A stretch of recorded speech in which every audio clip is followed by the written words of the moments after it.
Hey, how's it going? This is James Tripp, and welcome to the second Chaos Wave live stream. The first one was a raging success, so I meant to do another one for a while, and now seems like a good time. I'll just say straight up front, I'm always a little bit unsure when I do these because I actually don't know whether they're working. I have done a live stream before and found that half of it's missing afterwards. So I'm hoping that this all records. I'm hoping that there are people here now. If you are here now and you are hearing me, please do let me know. That would be greatly appreciated. So we have an opportunity here to address any questions that you have on hypnosis, NLP, pragmatic psychology, using your mind to shape your life, any of these things that might be coming up for you. I know at the moment, some of you might know, I'm going to mention this right now. I'm at the tail end of the launch for self-hypnosis and personal alchemy, building an embodied technology for self-transformation. Now, this open frame isn't about that, but there may be people who have that program, who have questions relating to it, people who have questions about the program. That's all fine. But this is an open frame. So it's about anything that you want to ask me. I will also say, though, that it is the last day if you want to get the 42% off the self-hypnosis and personal alchemy. So that's a kind of sponsorship message for this. You'll need to get that before 12 o'clock midnight Pacific time. Okay, so questions. Let me just see this. Let me look at what's going on here for a second. New, hold potentially inappropriate messages. Right, no, I don't want to hold them. Oh, okay, right. That pop-up was over the screen, so people can hear me. Larry can hear me. Hi, Jess. Hi, Tim. Thank you for jumping in. Okay, so there's a few questions here. I'll tell you what I'm going to do. I'm going to answer, first of all, the question I had ahead of time, which is from Blaine on the Hypnosis Without Trance Developing Group on Facebook. He said he wouldn't be able to make the live stream, so he asked this question ahead of time. And then I'll move on to the questions that are coming up. Hi, Helen. I'll move on to the questions that are coming up within the chat here. So the question from Blaine is simply, James, can you riff on the notion of the two meanings of conceive and how they relate to self-change work? Conceive as thought and conceive as in to impregnate. Okay. So I've got a request for a riff, and I'm not quite sure what the question is entirely. So I'm just going to kind of riff on this. One of the big influences on me around my self-change material, about the stuff that I use in my own mental software, one of the big influences is classical Stoicism from the ancient Greek and Roman periods. One of the main tenets of Stoicism is that there are only two places in life that we have real power. And the first of those places is with our conceptions, and the second is with our choices. These are the only places we have true power. But most people are struggling to control their circumstances or manipulate other people, or just struggling against the world around them. So they're looking in the wrong place, and they end up disconnecting themselves from the true nexus of power within their own life, which is their own choices and their own conceptions. Now, if you look at these two things, choices and conceptions, by conceptions, what is meant is literally how we use our mind to render up our experience of the world, how we make the world to be in our mind. So when people talk about conception or misconception as it relates to thought, I see this as totally related to bringing life into the world, the idea of conception as the spark of new life. Because if you look at this, I have this distinction of black path transformative work versus white path transformative work, where black path is the path of the death of the illusion, waking up from illusion. White path is how we use our mind-made illusions, i.e. our conceptual renderings of the world, to create our state of being and create our patterns of engagement. So if you look at I'm going to mention the self-hypnosis and personal alchemy from time to time, but that's a key idea within the self-hypnosis and personal alchemy material, is this idea of black path and white path. So I'm not going to go too deep into it here. But this idea of white path, the path of creation, the path of life, the path of using your illusion, using the way your mind makes yourself up to be in the world, using the way your mind makes the world up, and taking charge of this. It brings life. It creates. It is the truly creative path. If thought is the creative principle, if we learn to use it proactively to create, we have something very, very powerful. So if you look at creation, bringing into the world, conception. This for me is the relationship between the word conception, as in to bring life into the world, because our thoughts bring new things into the world, can literally bring into the world what was not there before. As in terms of experience on the most basic level, and beyond that, whatever we choose to create into the world. And conceptions being, our thoughts and how we make sense of things up here. So there's my quick riff on that, Blaine. So thanks for requesting the riff. I'll just cut in. I should have said this in the intro. I'm going to aim to keep this open frame to about an hour. So I'm going to answer, or I'm going to address. I can't say I'm going to answer everybody's questions, because I'm not the font of all knowledge. I am merely going to respond to the questions, and maybe there'll be something of value. I'm hoping there's going to be something of value within all of the answers for you. But I am going to be aiming to keep this to around about an hour. So if you find me speaking quickly, if there are a lot of questions coming in, please do forgive me for that. So the next question that is coming up is from Larry. Larry says, please, could you talk about dreams versus pragmatism? Dreams versus pragmatism. And I think, Larry, you have asked me this question before, and I think we had a little bit of dialogue around it, and I probably kicked the can down the road and said, I'll answer it in the open frame. So what I think Larry is talking about here is dreams, as in, if you went into a fantasy space of what would I love to create in the world? What would I absolutely love to create in the world? Versus pragmatism. What's actually sensible? What's reasonable? What's a rational thing to actually go for or strive for? And these two things can sometimes, I can see why a person might experience a tension between these two. Now, I am a big believer in what I call living as a creative force, engaging with the world through what I call the creator's frame. I want to be in the driving seat of my life. I want to be showing up all the time, thinking about how I can engage generatively and creatively with the unfolding of the world around me in order to shape and create the life that I want for myself and my family. This is a huge thing. So in doing this, in using my creative faculty, or anyone when they're using their creative faculty, they have to extend their mind into the future. They have to use their imagination, their imaginative faculty, to stretch into the future and look at what they might want to create. And this takes a certain type of vision. Now, the trouble with us human beings is our vision can be severely limited by what we have already seen, or by how we already see the world. I love the term horizons, by the way. You hear people say, this person has very broad horizons, or this person has no horizons. I love that metaphor of horizons, because the horizon is how far we can see. But one of the troubles that we have as human beings is how far we can see is often dictated by what we have seen. We get caught in sort of cultural programming about what's possible and what's not possible. And that is the basis of pragmatism. That is the basis of what is reasonable. It happens to me all the time. Now, in fact, it's a family legacy. Right now, I'm in North Norfolk. I'm visiting my parents for a few days. And my father was there's their phone going, which I'm going to let that ring out. I'm going to ignore it. So my father, he was the first person in my family line, so far as we know, to own property. He was the first person in my family line to own property. And his father said to him, when my father was about to buy his first house, his father said to him, people like us don't own houses.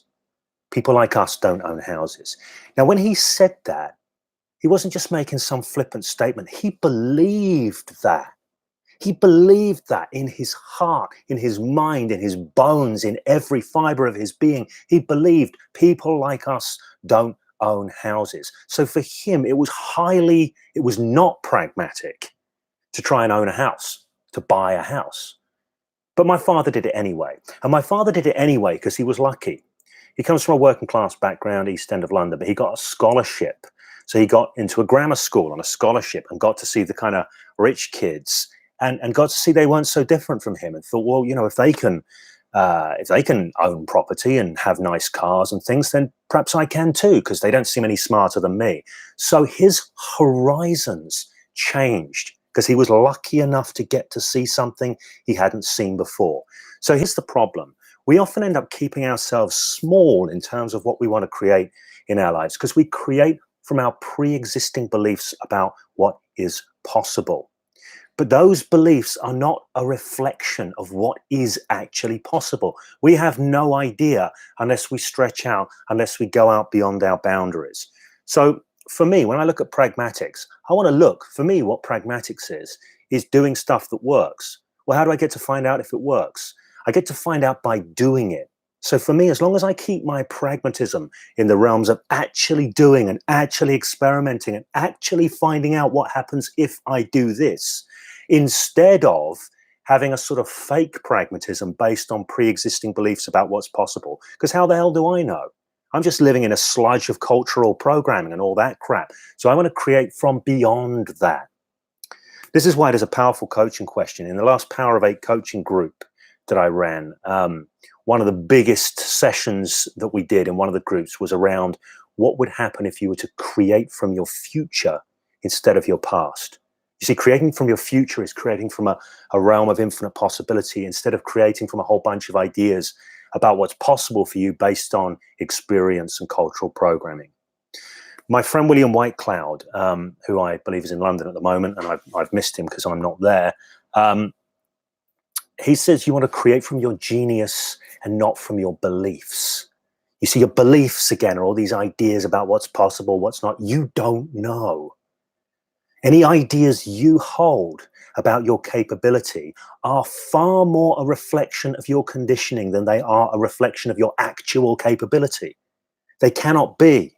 The map is not the territory. So we come to believe things according to our pre-existing beliefs. And what I want to say is know this, see this. I'm not saying these things won't pop up for you all the time, but see when they're holding you back and be willing to go beyond, be willing to stretch out, be willing to experiment. And you know what? The way I look at this is if I experiment and something doesn't work out, well, then I know something, don't I?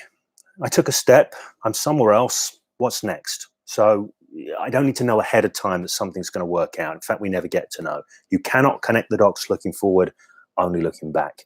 So I hope that addresses that. I'm aware that I'm going super fast with this, so maybe I just need to calm down. Maybe it's too much coffee as well. Larry also asked, do you use affirmations? If so, how do you use them?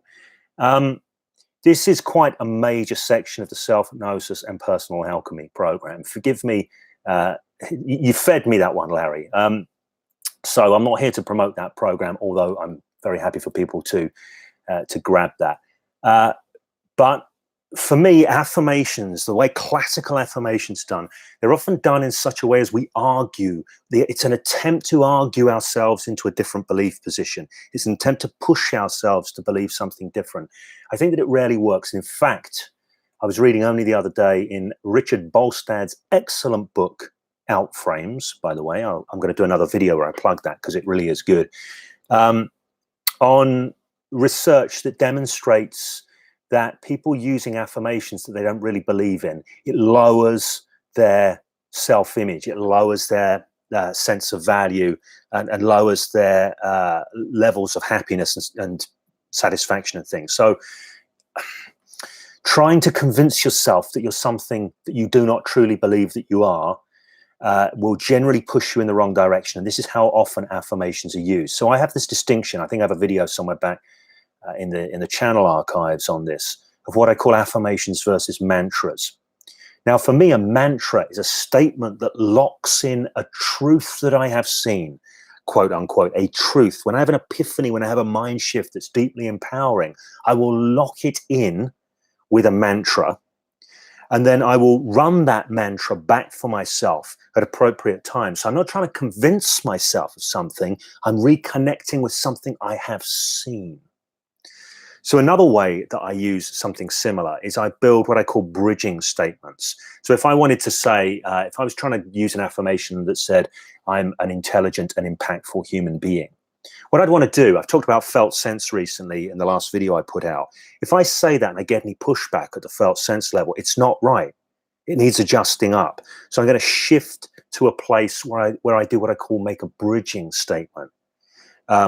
Which is might be something like, I am ready to connect with my inner intelligence. Now, I might have to build a little bit of a case to go, yeah, I have inner intelligence. But if I can connect with that, I'm ready to connect to my inner intelligence rather than I am an intelligent and impactful human being.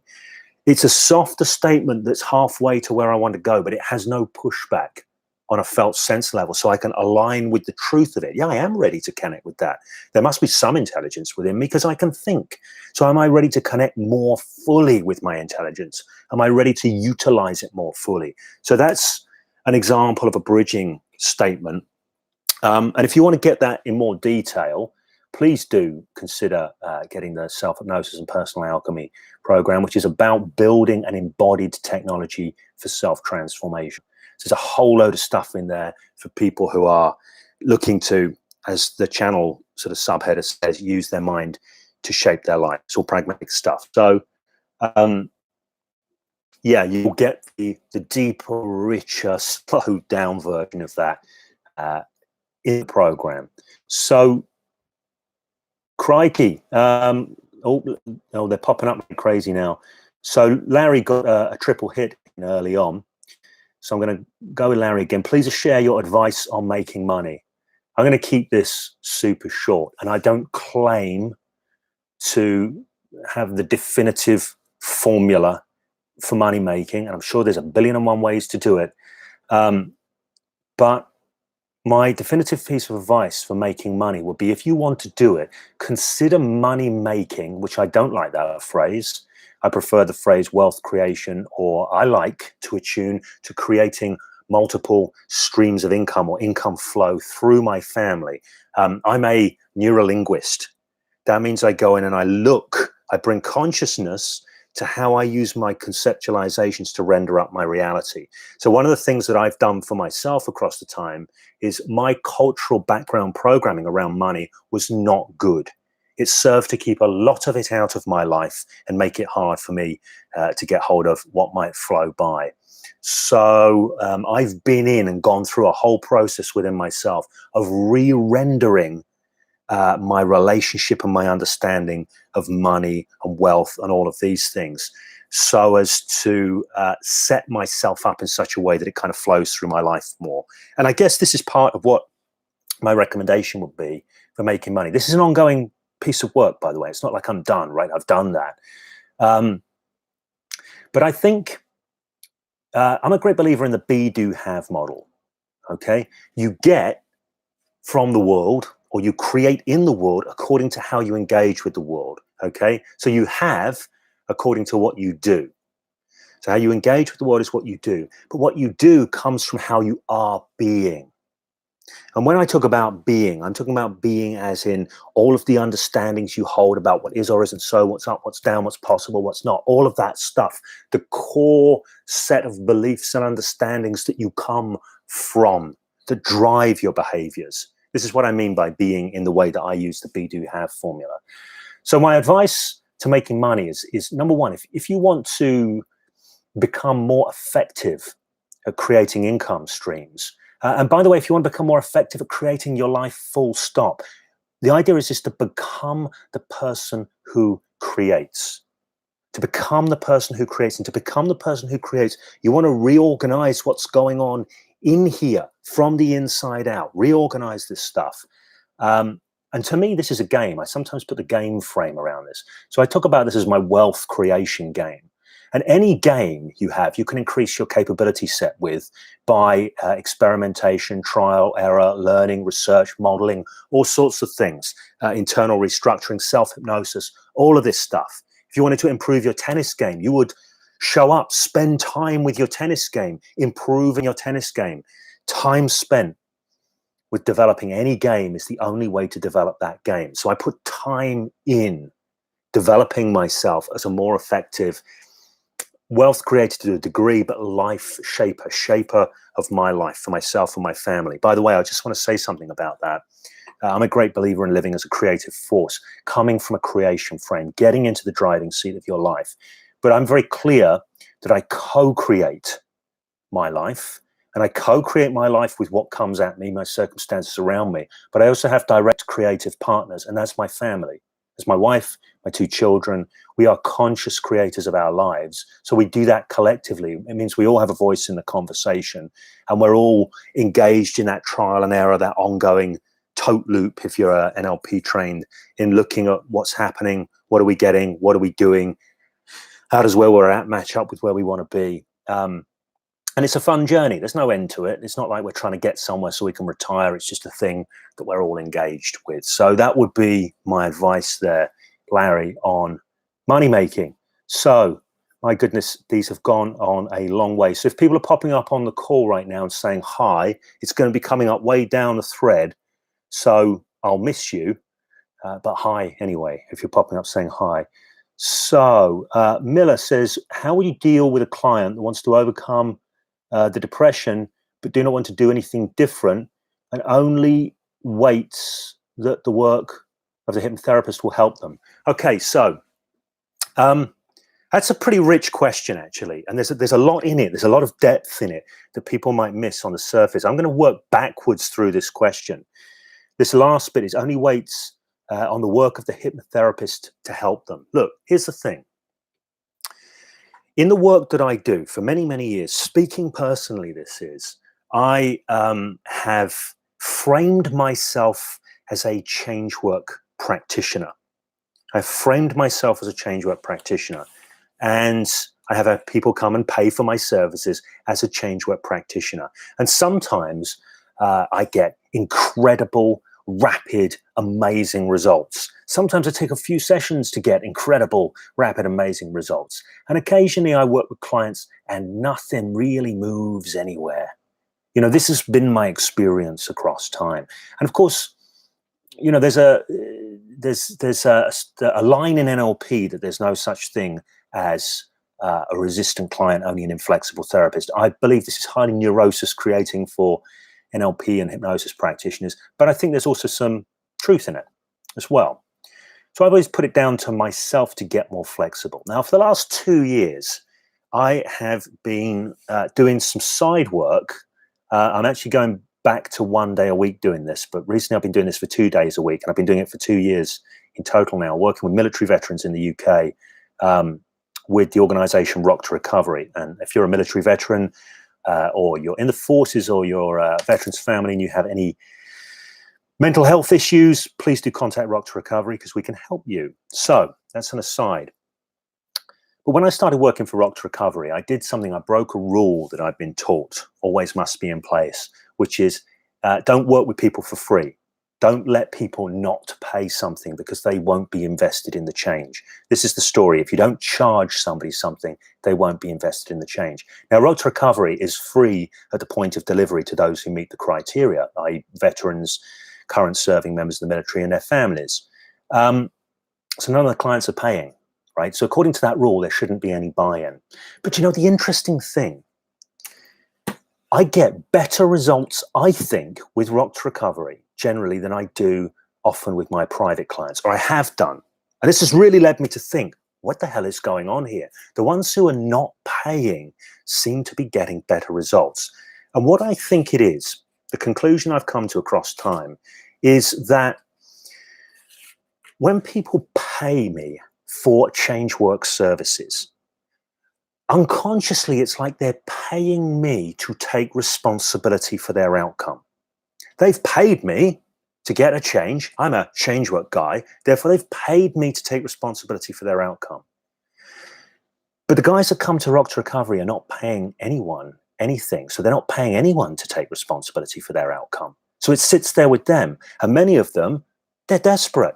They need something to happen. So they're ready, and they're ready to do anything, and they engage fully. It's an unconscious thing, but they retain ownership for their outcome, or a higher proportion do. I'm not saying we don't get the odd tire kicker and that kind of thing, or somebody who's been brought in by their spouse who's not really interested in engaging. But I think this is a huge thing. So one of the things that I think is a problem with hypnosis and the way some NLP practitioners frame, or a lot of NLP practitioners frame, or even I framed as a change work practitioner, there's an implicit idea that you're an expert. Money will change hands for you to take responsibility for the change the client wants to make. This, I think, is a disaster. Well, it's not a disaster. It isn't a disaster. That's a lie. I just think that it takes at least a few points off your efficacy. So one of the shifts that I've come to across time is I'm sort of referring to myself less and less as a change work practitioner, more as depends on the context. I mean, when I'm in the rock to recovery context, I say I'm just this guy that knows a thing or two about how minds work, and I might be able to help you. That's what I say. With regard to my private coaching work, my frames evolve all the time. And these days I consider myself to be a practitioner of generative conversation and psychoactive facilitation. But it's specific. One of the things I'm bringing more specifically into my framing is when somebody comes to me, I do not take responsibility for their outcome. They not only retain responsibility for their outcome, but they increase their power. They don't only retain ownership of their outcome, but they increase their ownership. And by that, I mean they come to see more profoundly where they have power and where they have choice. I don't mean increasing willpower to stop something happening or whatever, but seeing more deeply into what's happening, shifting their mind more profoundly. So not only does that problem dissolve away, but they become a different person in the world, a more adept at living the life and creating the life that they want. So I think this is a huge thing. Often when people are depressed, they feel disempowered. They've lost touch with their sense of power and their sense of capability. They do not feel in any way that they're in the driving seat of their lives. So if I'm working with someone who's depressed, I want to destroy the illusion of depression, number one. And there are, there's, I'm trying to think if I've shared, maybe I'll pull another clip out of Self-Hypnosis and Personal Alchemy. It will be after the discount week has closed, but I might pull it out to share a story about depression. Or did I already share it? I don't know, but I might have done. But I want to destroy that illusion of depression. I also want to shift state enough and reconnect somebody to their inner sense of I can, their capability, the I that chooses, right? Not persuade them, absolutely not persuade them, but seed the ideas, blow on the embers that are in there so somebody can come back to life and start reconnecting with their power in life and getting back into the driving seat. This is what I want to do. By the way, one of the things I'll say is I very, very rarely set people homework or tasks to do or anything like that. I don't do a lot of that. If I do some tasking, it's super, super simple. I'm a conversational mind shifter and psychoactive facilitator. I plant seeds. I blow on embers. I want to shift state, shift perception, shift views. So when somebody walks out the session, they are seeing the world differently and experiencing themselves differently. So I don't have to persuade anyone to do anything, you see. There's no persuasion involved. There's no like, you've got to do this if you want to do that, or you need to do that. I'm not working on that level. So I don't tend to get resistance. And also, if I'm not taking ownership of the client's problem, if I'm leaving that squarely, even in an unspoken way, in their realm, I'm not outcome attached anyway. So I don't tend to push too hard. And it's when you start pushing on clients that you tend to get the push back. So I don't know if that is a helpful answer. But hey, pan it for gold. This will be up as a recording afterwards. So thank you for the question, Emery. So Ian Carter, you already asked this, Ian.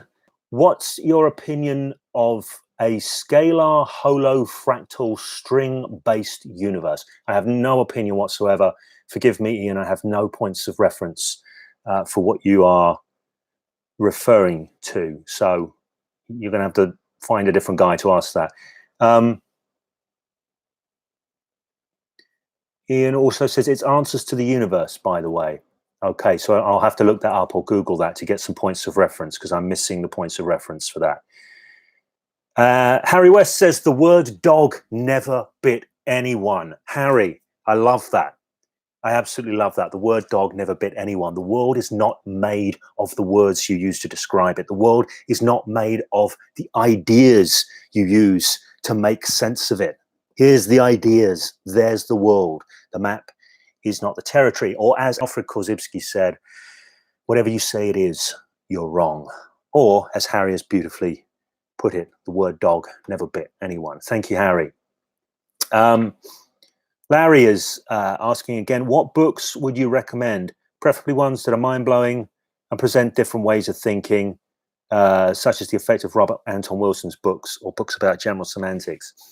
I've done a few videos across the years with sort of book recommendation videos. Maybe I'll do a fresher book recommendation video. It's extraordinarily difficult for me to answer that question.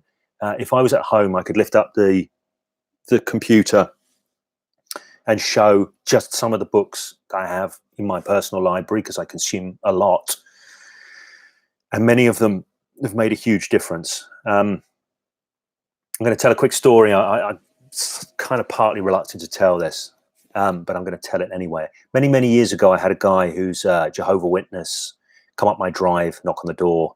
And I enjoy talking to people who want to come and talk about their worldview with me. So I engaged the guy in conversation. And he was earnestly showing me chapters from the Bible and saying, let me explain to you why I'm giving up my Sunday morning. I could be here with my family, but instead I'm giving up my Sunday morning to show people this. Let me explain to you why I'm doing this. This changed my life. Listen to this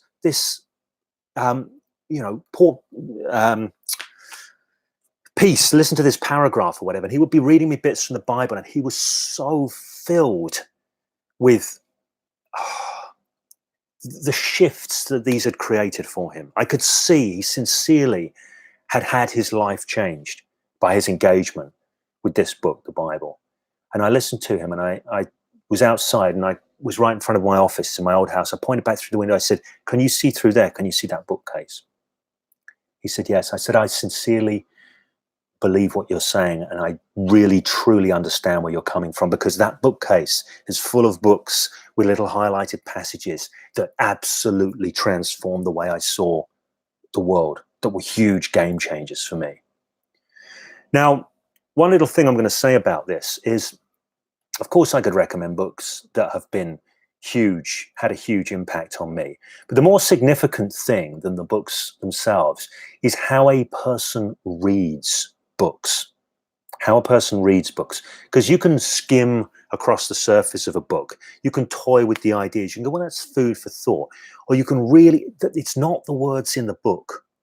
It's the thoughts and the exploration that it triggers in your own mind and in your own life that counts. You can read a book and then not look at how those ideas connect with the world, not look at where they might be playing out in your life, not look at where they might be playing out in the world around you, not consider the implications in a variety of different situations and scenarios.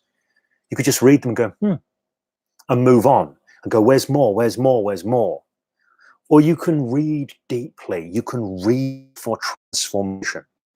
When I read for transformation. Why? Because I know I live my life brain software. And I know if somebody's giving me a book, there's probably stuff in there that I can use to upgrade my brain software. Some books are much richer than others, obviously. I usually get something out of most things that I read because of how I read.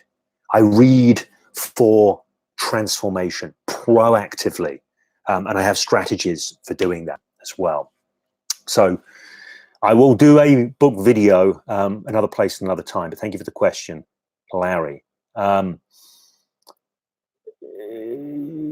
NLP coaching. Do you follow the socio-cognitive model of hypnosis? I'm not entirely sure by what's meant by this verb, follow, as in keep up to date with general ideas in that area. Some people would describe my approach to hypnosis, I suspect, as being in the socio-cognitive camp. It's not a term I especially use very often because I'm not sure that I find it personally very useful. But I think a lot of people would describe my approach to hypnosis as being more socio-cognitive or maybe socio-cognitive behavioral. I don't know. To me, hypnosis isn't about special states of mind. It is about shifting states of mind. It is about the process, the mental processes through which we create our experiences. And a hypnotist, my work is about influencing those processes in myself and other people. So if that is deemed to be socio-cognitive, then yes, I guess I'm a socio-cognitive kind of a guy. So thanks for that question. Soltron, what were your sources for your self-hypnosis practice? Holy crap, this is a big list. What were my sources? So, Eugene Gendlin's felt sense work. General semantics has got to be on the list. Taoism is hugely on the list. Byron Katie's work, Three Principles, all of these things are on the kind of black path side. Stoicism, which is starting to cross over. Obviously, NLP. NLP is a huge thing, and neurolinguistics in general, cognitive linguistics as well. There's going to be a big influence from the kind of clean language stuff indirectly in there. And on the more sort of white path side, I've got a lot of new thought influence in the mix, which some people go, really? That doesn't seem right. But there's a lot of gold to be found if you look and you dig deeply in that. Obviously, neurolinguistics, NLP, again, on the white path side, the creation-based side of things. It's going to be a whole ton that I'm missing in there. There's bits of Buddhism in the mix, psycho-cybernetics, Maxwell Maltz, crikey.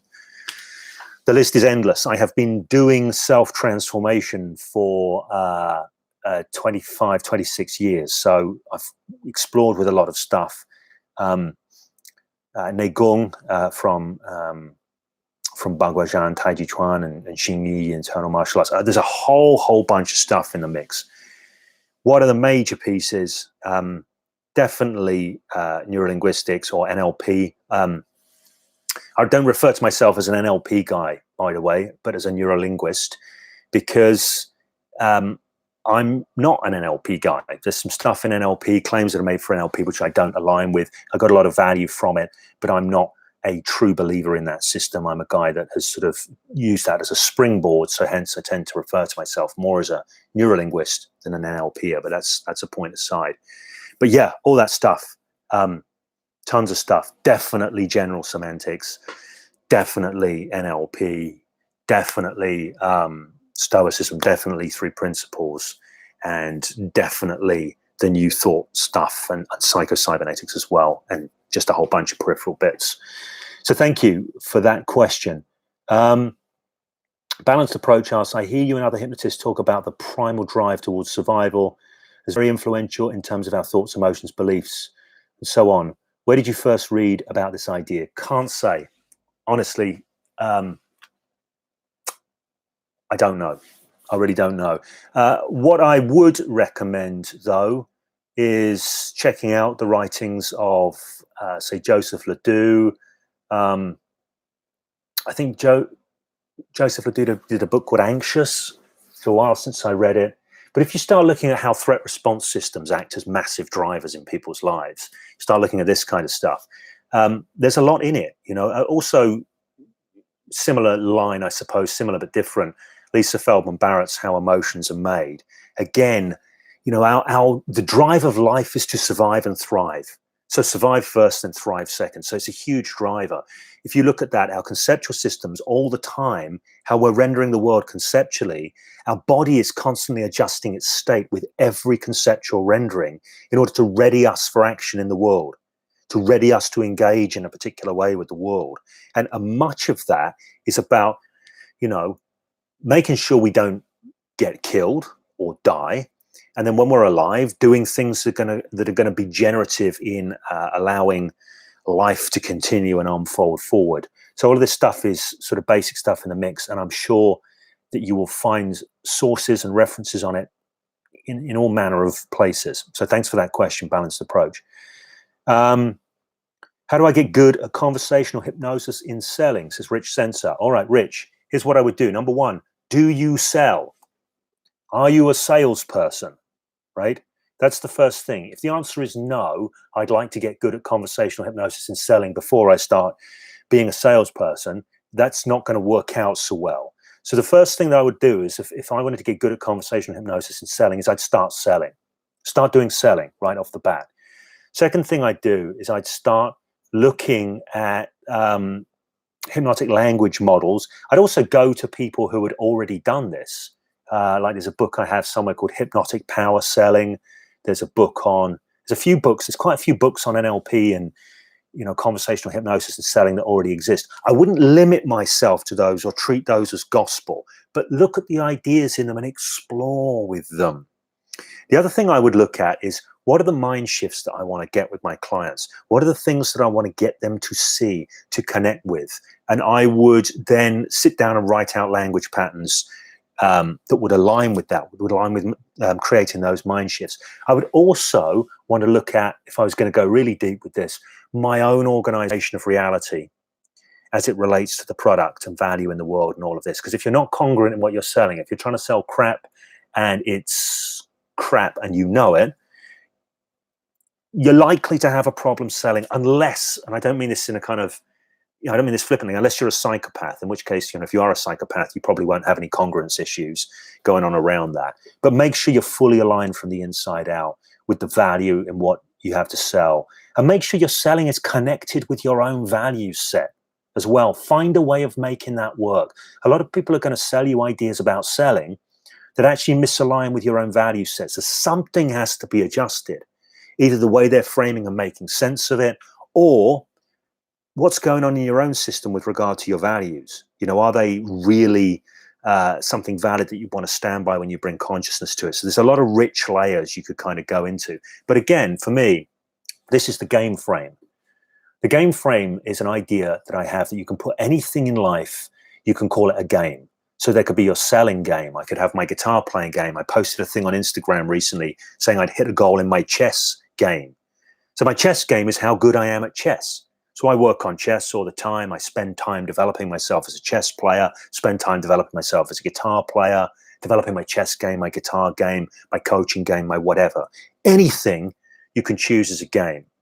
And then you have a basic equation. Time spent developing that game is the only way that you're going to develop that game. And it's quality time, right? So get in, and also get in the game, stay in the game, learn, grow, and adapt. There are no turnkey solutions out there. You've got to find your own way and build your own craft. It's always the way. So all of this stuff's going to be in the mix. I'm aware I'm opening up the channel there and kind of downloading, but feel free to pan that for gold. And if there are any further questions, maybe we can do some more detailed videos into some of the aspects as we chunk down. So Larry says, thanks. You're welcome, Larry. Shakib says, hi, James. Hi, Shakib. George, how are you? George says, speak more about felt sense, the subtle felt sense you spoke about in the text we had. How does it differ from noticing a not so subtle feeling that comes up? All right, felt sense. This is a huge part of, it's huge for me when it comes to self-transformation stuff. I mentioned already Lisa Feldman Barrett's idea that every concept, every way of thinking about things, every way of making sense of things contains information about body states. Literally, it co-opts our interoceptive system within our body, sends resources to different places in our body according to how it subtly or overtly shifts what we're doing next in terms of engagement with the world.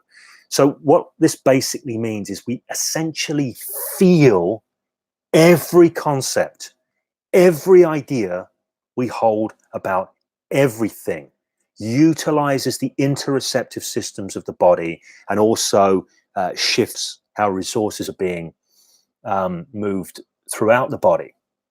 Now, sometimes people will connect with ideas that obviously have a strong response. So Melissa Tiers shared this opal frame on her wall, and she said, just don't ask him about tomatoes. Because once upon a time, if I even thought about tomatoes, if people started talking about the tomatoes, I would gag, right? Because I had that rendered up in a certain way. So I'd have a certain feeling when people even talked about them. Since I thought about it, I'd start feeling it in a certain way. I mentioned I work with military veterans. Many that come in have a diagnosis of PTSD. Many of them have the symptomology, but they don't have an official diagnosis. There are certain ideas, things that they run in their mind that when they connect with them, they have a very visceral response. The body responds very strongly. And these things are kind of obvious. We start to get after a while, right, when I think this thing, I feel this certain way. But there are other things that we don't notice the felt sense on. Because every word you use is connected to a concept. If it's not connected to a concept, it doesn't work. And every concept that you access in your thought flow, in your sense making in the moment, has this connection into body and the interoceptive system. Essentially, everyone potentially feels different. There is a feel to them. But this feel is a very subtle thing. Very subtle thing. It's not obvious like an emotion or necessarily a strong sensation. Or maybe these are just stronger versions of felt sense. But there's a kind of a subtler thing. And it can often be the case that we can be overwhelmed with emotions or sensations, but there's a quieter sense underneath, which is often a higher quality information source that can tell us more about what's going on underneath the surface in the unconscious mind, if you like that idea. So by learning to develop one's internal palette, one's internal acuity for the subtle shifts in felt sense landscape, you get a lot of very profound, useful information back that you can use in a variety of different ways to discover, first of all, how you're making sense of things outside of consciousness. And also, when you're communicating back, whether your auto-suggestions, the ideas you want to seed in your own mind, carry the right valence in terms of felt sense, in order to empower you to, say, stride forward rather than hang back, right? So there's a sense in which my old mentor, Steve Chandler, used to say, you're either rising up or you're laying low. You're striding forward or you're hanging back. If you can't feel that on the subtle level, how do you know whether your conceptualization is serving you and moving forward or hanging back? How do you know? So you might be thinking about things in a way which are counterproductive in terms of what you want. You don't have any way of knowing unless you can tune into the felt sense. You can check the valence on it. You can check how it wants to move you. So this is very subtle stuff, felt sense. It's very subtle stuff. In the Self-Hypnosis and Personal Alchemy program, there's the felt sense demo I do. And I shared a little clip of the conversation afterwards on YouTube a few days ago. But what I wanted to get people to do in the exercise that I didn't show in that video is start comparing subtle differences. Because this is one of the best ways to develop felt sense, is start tuning into contrasts and go, well, that actually does feel different. I never noticed that before. That actually does have a charge on it. It actually does raise my vibrational level, or that does lower my vibrational level. It's starting to tune into the immediate feedback that comes from your unconscious conceptualizations. Otherwise, you're not able to relate to it and see how it's serving you. You're just going to get caught up inside of it. So felt sense is significant in that department. Somebody asked me a question about felt sense by another channel. I think it was by the comment section on another video, saying, James, did your Neigong practice improve because of your felt sense stuff? And the truth is, it's the other way around. Now, Neigong is a practice in Chinese internal martial arts. It means internal skill. And it's all about a sort of internal meditation where you tune into subtle body alignments, these sorts of things, and flows of qi. And I'm not saying that there really is something called qi, but there's an experience to be tuned into, which I think is somewhat akin to felt sense. So I did a lot of Neigong meditation for years before I knew anything about felt sense.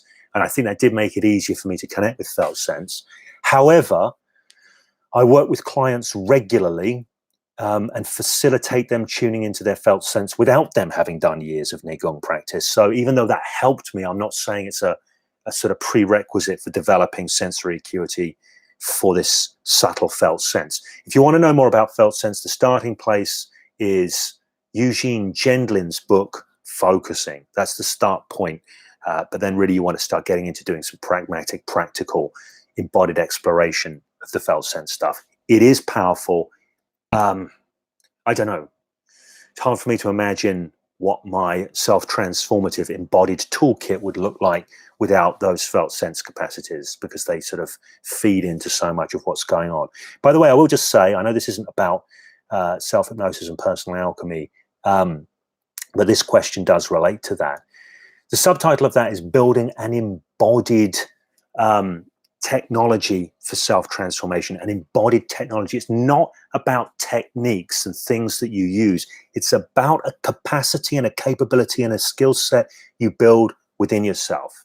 Just like to be a fantastic tennis player, that's an embodied skill set and capability set. It's not just a technique that you apply to beat your opponent. So this is the thing. A lot of the stuff in Self-Hypnosis and Personal Alchemy, it goes deep in terms of layering in these subtle internal skills and understandings that enable you to escape from the everyday trances that are running your life and become the meta programmer of those, to sit outside of the programs and make the adjustments, because you can see into the matrix of the programs, or feel in with felt sense, and also diagnostic work, which is a little bit more deductive, that comes from up here. So thank you, George, for that question. Larry says, if you want to learn hypnotic language patterns, where would you start? I'd start with the Milton model. You can probably find an outline of it online, or the whole model online. I don't suppose it's like common knowledge. It's in the appendix of most of Richard Bandler's books. But the Milton model, what I would also recommend is you have a context in which you want to develop the skill, so you know specifically where. I've mentioned elsewhere, one of the first places I started was as a martial arts teacher. And I thought, what is it that I want to connect people with? What are the shifts I want to get? What are the understandings? What are the directions I want to lead people in? So I got my content nailed down, because the Milton model has no content. And you need content in order to, work the Milton model. You can't do it entirely content free.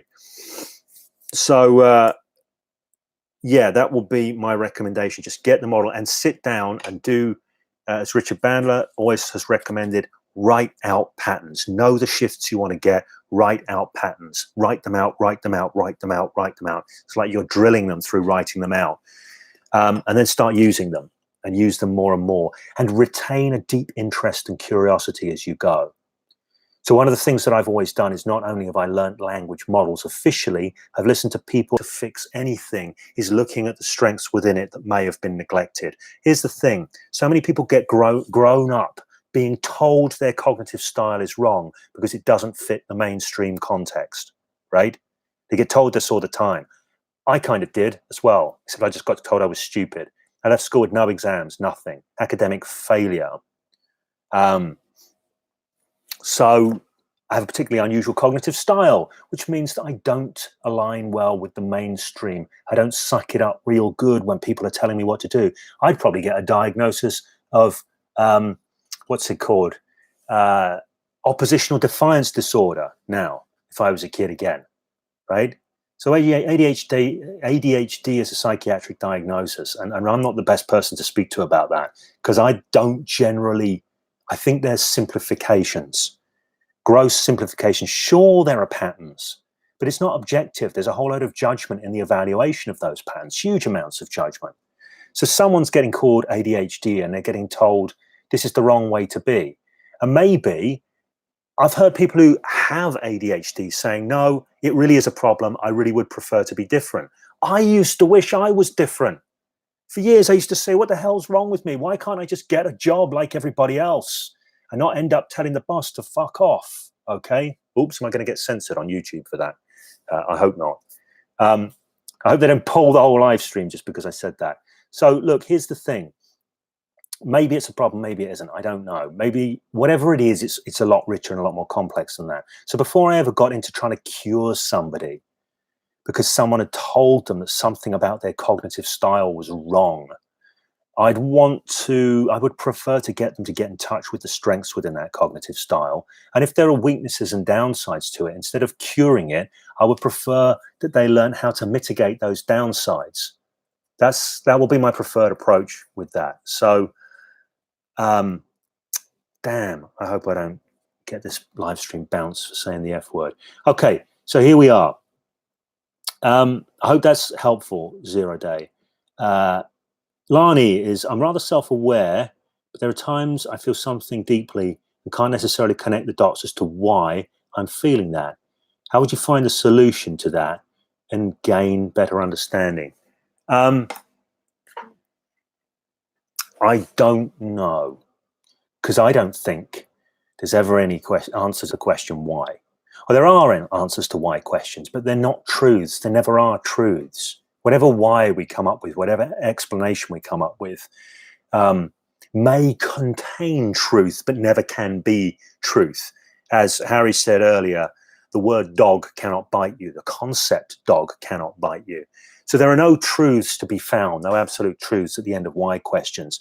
And for that reason, I tend not to get too hung up on finding them. As David Grove said, and I don't think that he originated this piece of wisdom, it's okay not to know. When you get to that point of knowing it's okay not to know, I find that an incredibly useful release. Now, on another level, if I'm feeling a sensation in my body, let's say, and I'm judging the sensation as being one I don't want to feel, I might go, why am I feeling this way? I would prefer to ask the question, what is it that I'm believing that's creating this sensation? What's the story I'm buying into? Right? So instead of why is this happening, I'm actually kind of leading as an act of self-hypnosis. That's leading because I'm presupposing that what I'm feeling is my sense making, right? What I'm feeling is my sense making. There's a bunch of sense making going on. It's creating that sensation. Now, I may or may not get an answer. This is where felt sense comes in, because whatever answer I get, if you know how to tune into felt sense, you can check in with it and see if it's resonant, see if it has that instinctive, yeah, that fits kind of a feel. Like, that's not it, right? Felt sense tells you when your renderings come up, when you do your deductive work up here, you've got a second felt sense check, which tells you. Now, this still doesn't say it's absolutely right. It just says, yeah, that's probably aligned with the kind of sense making I'm doing under the surface that's creating this sensation. But on the flip side of all of that, if I'm feeling a sensation and I've decided that there's something wrong with that and it must change, there's a whole layer of thinking on top of that, which is probably like a lid on a pressure cooker. So I'm also aware that not only is there some thoughts, some thinking that's creating the sensation in the first place, there's some additional thinking that's being added to it that's probably perpetuating it. And often for me, like if I'm feeling like maybe a feeling that a person might call anxiety about something, a little ill at ease or something like that, one of the first places I often go is to recognizing that it doesn't have to mean anything, that I can just allow it to be. You see, it's only a problem because I decide it is. What would it mean if I wasn't unhappy about the sensation? It would mean there was a sensation. What would it mean if I wasn't unhappy about the sensation? I could get on with it anyway, whatever I want to do. So for me, there's two layers. There's the conceptualization, the cognitive processing that creates sensations, and then there's the cognitions we do about the sensations that either perpetuate them or allow them to dissipate. Two levels. Part of my self-hypnosis and personal alchemy game is being able to navigate those levels and maneuver in relation to them. At no point do I need a why. And I certainly don't need a why that I know to be true. In fact, I'm a great believer that searching for truth is a sucker's game. I call it the truth trap. And again, that's material that if you have self-hypnosis and personal alchemy, it's a lot more deeply explored in that. So beware why. Beware why. It can be a red herring that can lure you into a sucker's game. That is a game that cannot be won. So I would just caution a little against it. Chakib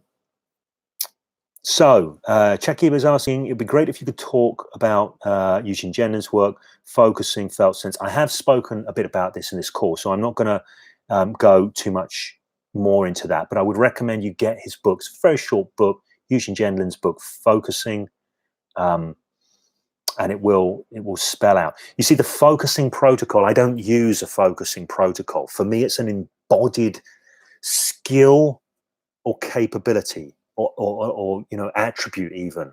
It's not about a protocol. I use it in almost every protocol that I'm running with myself, or every process, I won't say protocol, that I'm running with myself. There's going to be felt sense as a key information source. And because I have that, it's not about turning it off or turning it on, right? It's like any sense. It becomes like your eyes or your ears or your fingertips that touch, or your sense of smell or anything. It's just a thing that's there and you use it when you need to. So for me, felt sense is much more about that. But I would refer you to Eugene Jennings' book, Focusing, as a start point. George says, please speak about anchor/triggers as a way move forward on purpose. I'm guessing this is a way to move forward on purpose. Okay, I'm not sure of the question entirely, but I'm going to guess.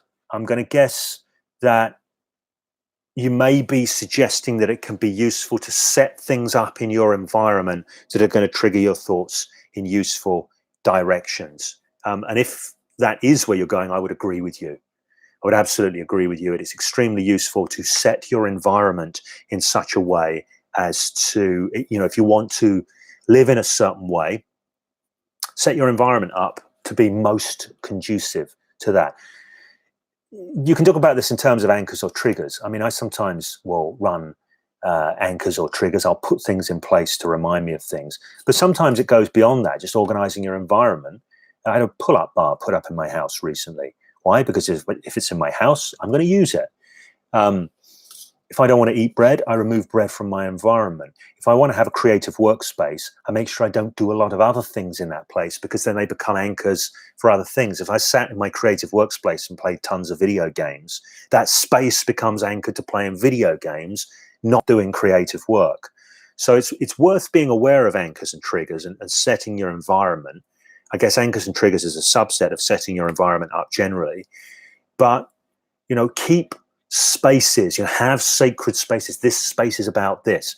A lot of people say that, with insomnia, don't do anything in bed except sleep and perhaps something else. But, don't be reading or using your smartphone in bed, because it becomes anchored to a different sort of, different activity. And that's not a useful thing. So yes, setting your environment to remove the friction from how you want to live your life, and to even channel you more towards how you want to live your life, is a very, very useful thing to do. I'll just say quickly, if you're aware of neurological levels, Robert Dilts, that's the base level, and often people consider it from that perspective to be the weakest level of influence in terms of directing your life. I don't know if that's strictly true. I don't know if it is the weakest level, because I know it can be very, very powerful. But there's also all those other levels of influence that you can have on shaping your life and steering the direction of things. So thank you, George. Harry, even if you change your outlook about your life, will those limited ideas and beliefs still be there? Which specific limited ideas and beliefs? So I'm getting a lot of phone calls here. None of them are for me. Someone will pick up in a moment. So no is the answer. The only limiting ideas and beliefs that will remain are the ones that are currently driving how you're seeing things. So if you genuinely change your outlook on something, beliefs genuinely changed. You cannot change your outlook without your beliefs changing. It doesn't mean all your beliefs will change. So within the whole system of beliefs, the whole kind of ecology of beliefs that's going on within your brain body, there are going to have been changes, you see, because you cannot change your attitude without changing your beliefs, without connecting to something different. So all true change is a change in beliefs, or a change in understanding, or a change in how you're rendering up the world conceptually outside of consciousness. They're not separate things. So you might make a lot of changes in your belief set and your belief system. And it's a system, by the way, and it's a layered system as well. Of strange loops and weirdness. So you can make, some significant changes and have some real difference, but you might get some other aspects that haven't quite shifted, that are still clinging on. I call them the tendrils, by the way. The tendrils, this is my metaphor for when old beliefs or the trace elements of old beliefs show up and have me holding back, ones that I may have thought that I got beyond, but actually I just modified significantly instead of went fully beyond them. And the metaphor is simply that for many years, it felt like I was underwater in life and I was trying to swim to the surface, and the tendrils were tangled around my legs and I couldn't get to the surface. And finally I got to the surface. And now I swim freely on the surface. But occasionally I find something caught around my foot and I have to get it off, to sort of get that tendril off, to bring some attention to it through felt sense and this kind of thing, through having the acuity to notice there's one of the tendrils. And this is why, for me, also, I did a video about developmental work versus rapid change work.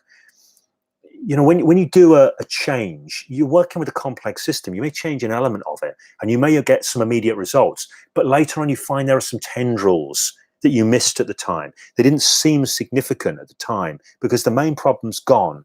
They can sneak back up and they become more significant. It's a good problem to have. It's like a lesser version of the original problem. You may not even notice it for years. An example that I give, and I give, again, I keep mentioning it, self-hypnosis, personal alchemy, but that's what's on my mind at the moment. I give an example in there. So I used to hang back a lot in life. I mean, I was damn near agoraphobic if I wasn't drunk. But so these days in life, I'm out in the world and I'm doing stuff. But occasionally, I noticed a few years ago that I would get this sort of micro hesitation.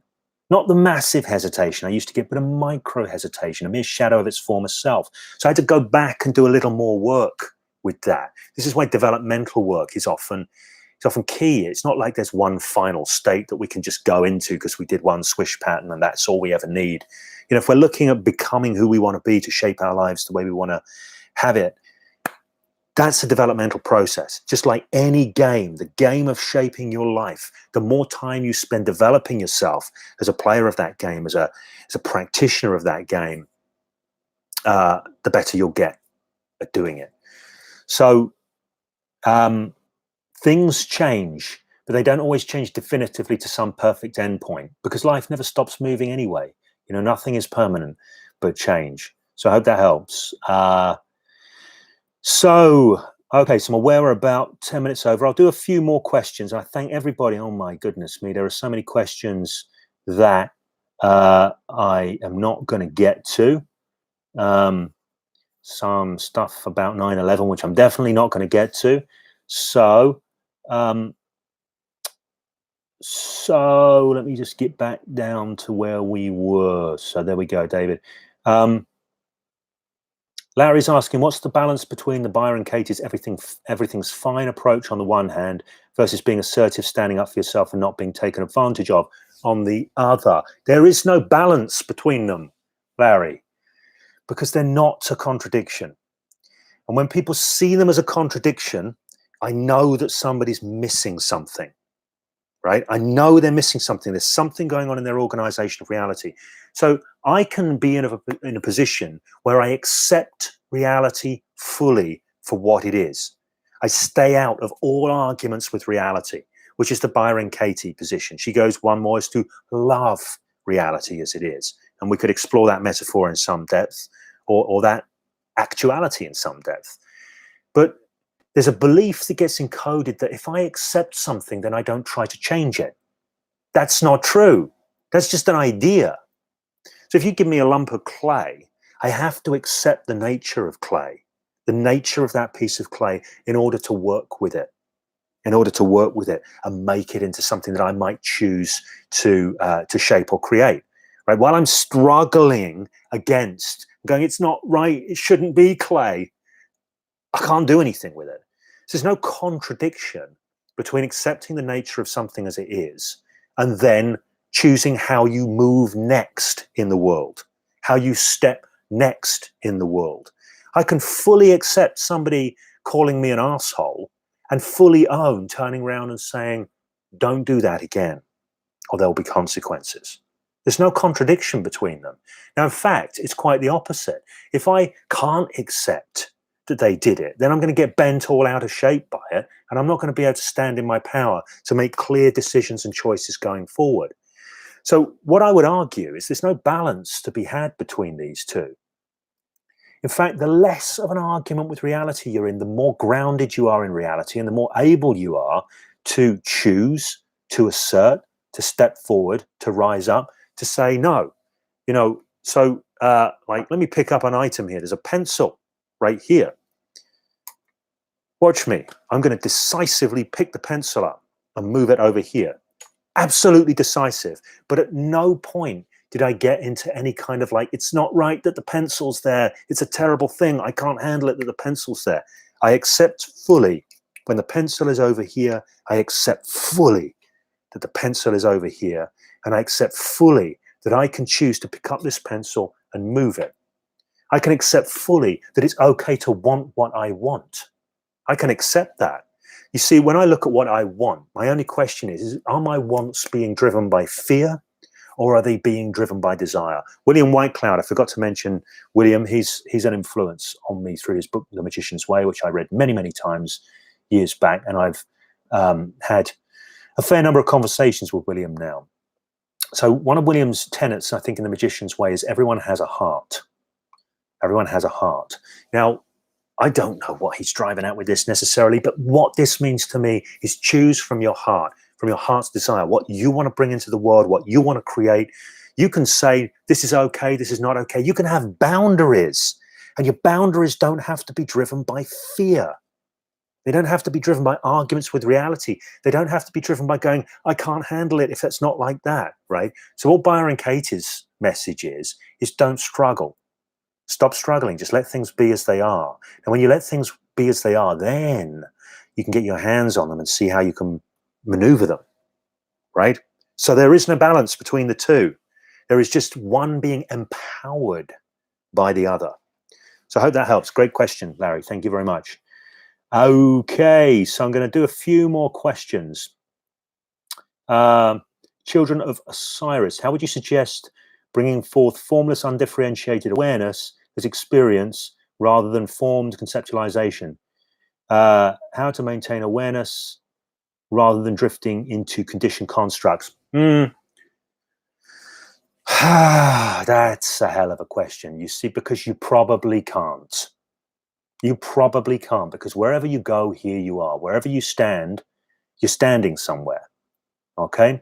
So if I was, sometimes I do this with clients. I'll be in a big room and I'll say, imagine this room is your entire psyche. Imagine this room is your entire psyche. And just because this room is your entire psyche, I'll say, imagine the room is your entire psyche. In fact, I may invite someone and say, now stand everywhere in this room at the same time. And I say, I can't. I say, right, but it's all your psyche. But you can take a variety of different positions, almost an infinite number of positions within this room that will give you a different outlook and a different understanding. Okay, so this is what we're doing a lot of the time. And we're maneuvering in relation to our own trances and our own psyche. There's no pure place outside of it all. There's just the ability to maneuver adeptly within it and to expand gently beyond it. So in the room metaphor, we can get the room to get bigger and bigger and bigger and bigger, and we can get richer and richer and richer in maneuvering and taking perspectives within it. But personally, I do not think that you can functionally get out of it. Now, I do think that you can go into a sort of weird place that is totally beyond a sense of identity. But you lose yourself when you do. You become dysfunctional in the world. Antonio Damasio talks about this in his book, The Feeling of What Happens. People with a particular type of brain damage that knocks out their autobiographical self, their understandings of who they are and what they're about. They sort of live and breathe, and they can do simple things, but they can't look after themselves in the world because they've got no way of making sense of themselves in the world. So what you're talking about, if you look at the map, is not the territory. If you were to wake up from the map, then you don't have a map. How do you maneuver without a map? You don't, you just drift. Maybe you get something useful from that. I've had experiences of what I think were being disconnected entirely from my belief structures and ego with the assistance of certain psychoactive drugs. Interesting they were, but I'm not sure that they were. I think they're interesting, but they're like, well, let's do this thing and see what emerges. I think you can do, if you look at Timothy Leary's work, you get the setting, you can open up the boundaries, open up the bandwidth. You don't get to know what emerges from that. But as a way of living, I don't think it's necessarily useful. And I don't even think it's necessary from a self-transformative perspective. The ability to maneuver within your psyche and your psyche sets, take a variety of different positions, the ability to lean into your edges, and to occasionally step out beyond and bootstrap yourself up. But you're always going to need a lifeline from somewhere, from a coach, from a book, from something, from an event, from something. maybe from a psychic experience. I don't know. But it's an interesting question. I don't think you get to do it. I don't think there are any enlightened people out there, people who have woken up from their ego. I think there are only people who have an ego that's upgraded to include an understanding of itself as an ego. It's still an ego. It's still making sense of that person in some way, whatever that person may say. If they say, no, there is no me, I don't exist. Well, that's their story of themselves. That's their ego. There's no way out. It's just bootstrapping. So great question. Thank you. James, is it possible to improve vision with hypnosis? I don't know. It's not my area of expertise. I'm a guy that's interested in patterns of engagement with the world and results that we get. So I do not ever really get involved in health stuff, any of that kind of thing. My friend Jürgen says, I don't understand why you don't have an interest in that, but it just isn't the thing that brought me into this. I'm all about shaping your life in terms of the results that you get and your inside out experience, more than about changing physical conditions and that sort of thing. So Angela's saying she's enjoying this immensely. That's good to hear. Thank you, Angela. Looking forward to getting self-hypnosis and personal alchemy today after the live. Good choice. I have to say it's a good choice. And Angela's going to get that at 42% discount because she is getting it before 12 o'clock midnight Pacific time. So good for you, Angela. Thank you. Rich says, when are you beginning your coaching program? Very, very soon, Rich. I even thought about mentioning in this call, but I thought I didn't want to overwhelm people. It is likely that the next coaching group will be Power of 8 2.0, the Creative Force Collective. If that's going to roll, then you will hear about it in a few days' time. And I'm going to keep that to 8 people. And some people who did the Power of 8 before will know what that's like. This is a super upgraded version. We're really going to focus in, get super clear. It will be about upgrading yourself, your psyche, your internal programs to live as a creator in your own life, as a creative force, as a creative power. So it's sort of chunked up a logical level from the previous Power of 8 groups. So it's going to be starting very soon, and I'll put something out there. So thank you for asking, Rich. Larry, will you ever write a book? That is the eternal question. Larry asks the eternal question, will I ever write a book?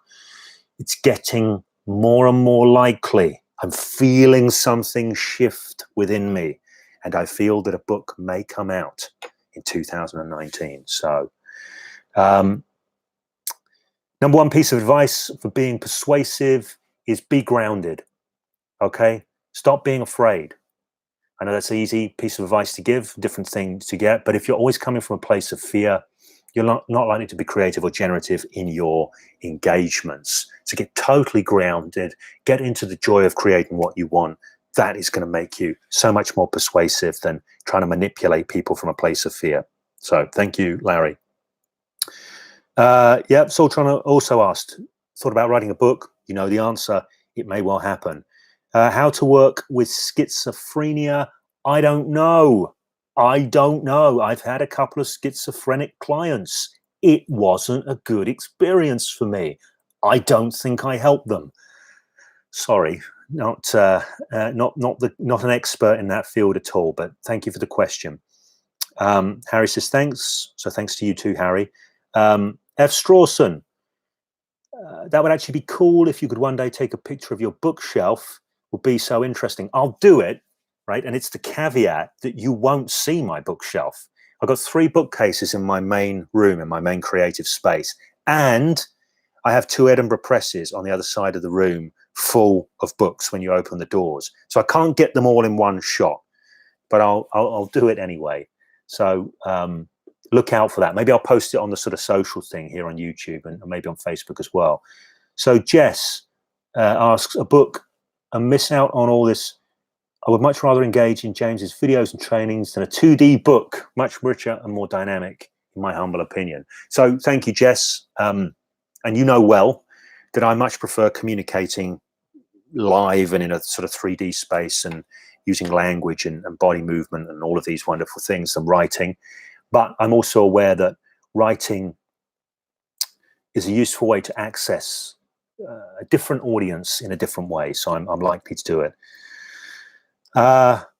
Larry asks, what coaches have you worked with personally? Okay, so I've mentioned Steve Chandler before. I had a Buddhist monk as a coach once, which may seem odd, a Sri Lankan Buddhist monk.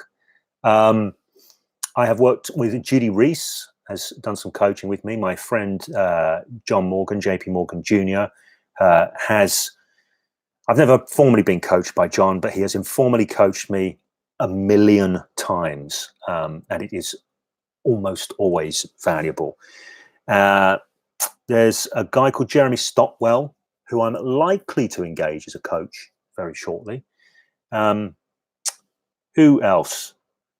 There's people. I had some coaching originally from my original NLP trainers, or one half of them, Melody and Joe Cheel. Joe was a coach. So yeah, I've had a few coaches, and I've been fortunate enough to have some good friends who have been informal mentors as well, whether they know it or not. I would include Jürgen Rasmussen in that. James Sakalos, unquestionably as well, not a formal coach of mine, but a guy who, whenever I spend time with him, my brain grows. So James is a winning guy to be around, and will be in Edinburgh in October running his new empty-handed NLP training, which is going to be insanely good. Okay, so thank you for that question, Larry. So 22, I'm going to go to half past on this. So I'm going to rattle through the questions. Balanced Approach is asking, there are a lot of terms I hear you using that L. Ron Hubbard used. Be, do, have, beingness, survive, etc. He was known to be a great hypnotist. Are all of these terms from books on hypnotism? I don't know. I don't know. What I will say is this. When I was being coached by Steve Chandler, and Steve was a great coach for me to have, because he had no NLP background and no hypnosis background, no formal NLP or hypnosis background, although he is good friends with a hypnotist who I think had done a lot of work with him. But Steve's coaching was pretty mind-blowing for me, and it was really changing the way I was seeing the world and changing the results I was getting. And naturally, it started showing up in my own teachings and coaching work, because I'm a very simple guy. If something's useful for me, I'm going to share it, because I want people to get the best of what I've got to give. And I remember saying to Steve, look, Steve, I've got to know where this stuff all comes from, because I cannot not be using this, and I cannot not be sharing this, because it's so good, it's so impactful. And his answer to that, and I remember this to this day, was the roots of this stuff go way back and all over the place. And so they do. So I'm eclectic in my approach. I will spend time with different schools. I do the same in martial arts, by the way. I'm always like, I apply the 80-20 principle. I'll spend the 20% effort to get the 80% gains out of a particular martial arts system or a particular martial arts teacher. Then I tend to move on. And this is the way I work. So I'm not like an old school classic follower of lineages. So I'll hop and I'll mine deeply. I've often said to people, I'm not a scholar, I'm a creator. So I don't study people's work or people's systems in depth. I explore with them and draw what I draw from them and create from that. So I have also spent time in numerous different language cultures or conceptual cultures or reality tunnels that sit around various approaches to self-transformation, mind tech, stuff like this. So a lot of where I come from, it's got so much stuff that's come from so many different places. Much of it I cannot name. In a sense, I just channel stuff through, although I channel it really through. It really affects and influences me and gets transformed as it goes through me. But I'm in a lot of ways a channeler like that. But I'm not a scholar, so I don't have the references always, because it's not where my interest lies. I'm an explorer and creator. So yeah, very possibly. L. Ron Hubbard, as I recall, was adamant that his auditing process had nothing to do with hypnosis. It's a case of methinks the lady doth protest too much, because I know his Dianetics auditing process, because I've sat and been through it, and I've facilitated people through it, even though I'm not obviously a Scientology guy, with the whole skin galvanometer and everything. It's got a lot. I really do believe it has its roots strongly in some of the hypnoanalysis style traditions from hypnosis. But I suspect L. Ron Hubbard's roots go way back and all over the place as well. So it could just be common ancestors in the mix. Okay, so thank you, Balanced Approach, again for that question. Prof G. Hi, James. Will you be doing a training on influence and persuasion? Maybe. I don't have a plan to be doing one on specifically influence and persuasion. The general direction of travel for me is more and more strongly into, I am recreating a lot of my hypnosis offerings to sort of teach an updated version of them. Aside from that, the direction of travel for me is more and more fully into, as the channel heading goes, using your mind to shape your life. You know, how you create yourself as a more profound creator of your life. Now, you could say influence and persuasion is a subset of that, because of course showing up in a powerful way, in a way that recruits people to your cause, in a way that moves people, it's all part and parcel of the mix. But whether I do something specifically under that frame of influence and persuasion, I don't know. That I'm not feeling that for 2019, but maybe at some point in the future. By the way, persuasion, it's extraordinarily unlikely I'll ever do anything in the persuasion frame, because I think the persuasion frame is weak. I think it's weak. I would rather move someone's mind so they saw something differently. They had a deep, embodied, profoundly different experience, rather than merely persuading them. For me, there's something in the frame of persuading, which is like, it's almost like wheedling. So that might just be my personal rendering of the concept, but it's not one that resonates well with me. Put it this way, the felt sense on it, on the term persuasion, the concept persuasion, is not empowering for me. And so it's unlikely that I'll put a training inside of that frame. But I may do something that relates. So thanks for the question, Prof G. Angela is asking, this morning I was blocked from commenting in a group for disagreeing with the leader. Aha, it happens. What frame of mind do you keep that allows you to hear and actually consider a different opinion? Well, here's the thing. I've done a lot of work myself in my life on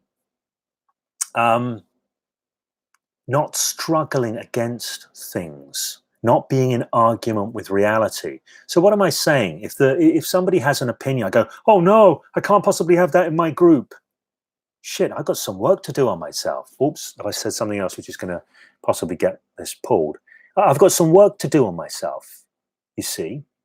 Now, there is an incredible power to be had from giving people full permission to be who they are, to think what they think, to speak as they speak. If I react from a place of fear or protection or self-preservation from that, I'm already in a weak place. The issue is not with what they're saying. The issue is with myself and how I'm rendering up my own experience of this moment of my own reality. So I'm not going to come from a powerful place. Maybe I'll lash out. Maybe I'll get, spiteful. Maybe I'll just shut them down. So most of the time I let people do their thing. I'm also a great believer in the utilization principle. Why am I afraid of this when I can create with this? Whatever somebody brings, I can create with it. Whatever perspective, I can create with it. If I take that utilization principle, accept every offer.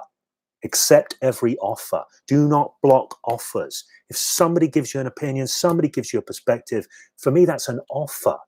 I can take that, I can turn it over, I can create with it, I can play with it. Why would I want to block it? Now, there are some exceptions to that. I have a small number of blocked people on YouTube, very small number, about 5 or 6, and I've been on since 2008. A small number of blocked people who seemed to have an agenda to just be trolling my threads or trolling my feeds or whatever. And I have blocked them. But really, you have to push me a lot to actually block. I have to really conclude that somebody is just coming from a place of pure malice. And, whatever I've done creatively to meet that, they're still coming from a place of pure malice. There's a certain point at which I'll go, okay, I don't need this taking up my bandwidth, and I'll do a block. But most of the time, I have to go a long way to get to that place, because I'd rather create and get difference with what comes up first. If if you want to hear a story of that, see the video. It's a few videos back now, maybe a few months back. Is hypnosis just snake oil? Where a guy who's actually a really interesting guy, it turns out, showed up on my feed and was in a bad mood and was trolling me. So I didn't want to block the guy. I wanted to engage with the guy and see what we could create together that would be an interesting shift. And that video actually came out of that. Is hypnosis just snake oil? So check that out if you have an interest in that. Okay, so okay, I'm going to answer one question. Sorry, Larry, I'm going to skip yours because you had a fair crack of the whip. I'm going to move on to Dirk. So I'm going to do two more questions here because I'm seeing them. I'm going to do a question from Dirk. I'm going to do a question from Rich, and then we'll close the frame. I will do another one in the not too distant future. So forgive me, all those who I didn't get to answer the questions. So Dirk is just saying, how can I get started on the journey of becoming a hypnotherapist one day? Interesting question. I know a lot of people that have done long hypnotherapy trainings and they come off them all confused and not sure and doubting themselves. So I don't know that just doing a hypnotherapy training is a good idea. I'm sure there are good hypnotherapy trainings out there that are going to set you up well. So that would be a good start, finding one. The classic piece of advice I used to give people was learn something simple like Andy Austin's IEMT, Integral Eye Movement Therapy. Andy Austin used to run a weekend workshop where he would teach a very specific protocol and a lot of interesting stuff about working with clients. And I used to say to people, go do that training, really get, juice that for as much as you can, and then start adding to it across time. Now, but on the flip side of that, I mentioned that I work with Rock to Recovery, and we are currently looking at expanding the coaching team. However, we have quite high standards. Now, the high standards are less about somebody's, well, there's certainly nothing to do with people's qualifications, but everything to do with their personal grounding to start with. You can have people that are very highly qualified, but their grounding is not good. They're too reactive. They're too easily knocked off their stroke. They're too easily flustered. So we're looking for people who are resourceful and grounded in themselves, and also have a good understanding of human dynamics and how things play out and can communicate well. So Guy's name came up for me. I shall refer to him only as Steve. And Steve is an ex-police officer. He's taken early retirement, and he's a very dynamic guy, and he's done a lot of things. But since he left the police, he has done a lot of self-development work, and he has actually written 3 books on what I would call pragmatic psychology, using your mind to shape your life, so to speak, and the way I would talk about it. So he's really into it. He's done a lot of personal development. And I think this is a really strong place to come from. Now, he coaches people. He doesn't have a coaching qualification, but he coaches people. And I bet he's a pretty damn good coach. That's my feeling from speaking to him, which is why I'm thinking, right, this guy has got a good grounding, and I'll bet he does good coaching. Because I know him quite well. I mean, I hear where he speaks from, and I get a sense of what he understands. And I bet he's a pretty damn good coach. So he's a damn good coach because he's made it his business to understand the business of life and living and human psychology from a variety of different interesting perspectives. So just get into it. Immerse yourself into it. I started with self-transformation using martial arts and meditation stuff. But the real game changer for me is when I got into NLP. And I would strongly recommend, like, anyone gets a good grounding in NLP and does not become a true believer, take it enough with a pinch of salt. But there is gold in NLP. So do you know what? I don't know where to start. Start wherever you want to start. And if you just go, right, this is what I want to create. This is what I want to create myself to be. Get busy doing it. Time spent with creating yourself as the practitioner that you want to be is the only way. Now, there isn't a right way. I've been on, dozens upon dozens upon dozens of trainings. I always make sure I go in as a consumer. I go in hungry, and I take knowledge from that, and I take understanding. So I've never done a bad training in my life. I've done trainings where I go, well, I think that could have been better. But I always make sure I juice it for goodness. So I talked about how I read earlier. I take trainings in the same way. So, that's it. Just start creating yourself as that. Find a starting point, do an NLP training, do something, but do not fall for this idea that just because you did the training, you're at the end of the journey. You're not, you're at the beginning, and that's okay. So that would be my advice there, would be just start.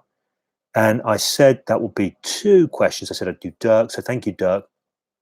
And which his question is, would you do a training on selling? I enjoyed your course with Mike Mandel. Thank you. I'm glad you enjoyed the course with Mike, that I did for Mike. Would I do something on selling? Maybe.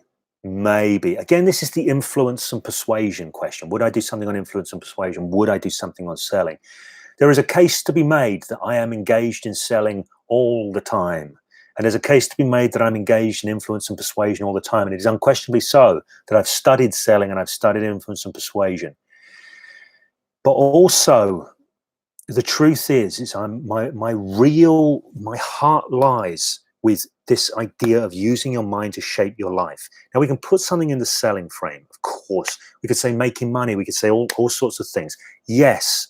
But ultimately, it comes down to just starting to get clear about how you can move your mind to re-render your reality, to start getting the results that you want in your life, whether that's selling, whether that's influencing, whether that's creating income flow, whether it's creating fantastic, enriching, fulfilling relationships, whatever it might be. So there's a sort of like a chunk up, a logical level where I get really excited rather than chunking down into specific areas. I do not consider myself a professional salesperson, and I never think of myself as selling anything. So there's a lot of sales guys that go, what? You're selling all the time, James. Yeah, maybe I am. Maybe I'm a salesman when I'm selling the possibility of change to people. I don't know, but it's not a frame that I utilize much or sit things in. So if I were to do something on selling, it could happen, and it would be probably because somebody had inspired me to focus in on that area and sort of geek out on it for a bit. I wouldn't just do it for commercial reasons, because I'm crap at that. I'm good at doing what interests me and not good at doing what doesn't, however profitable it might be.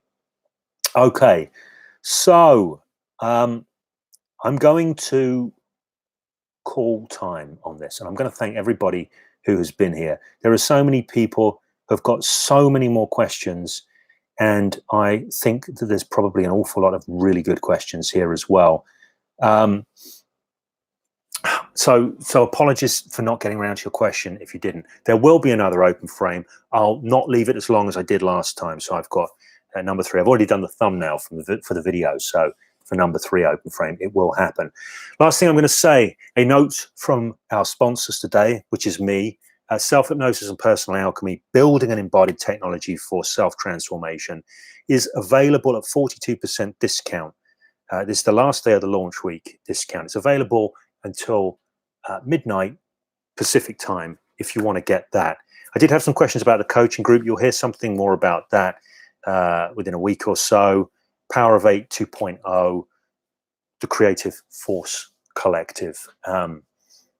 It's going to be really cool.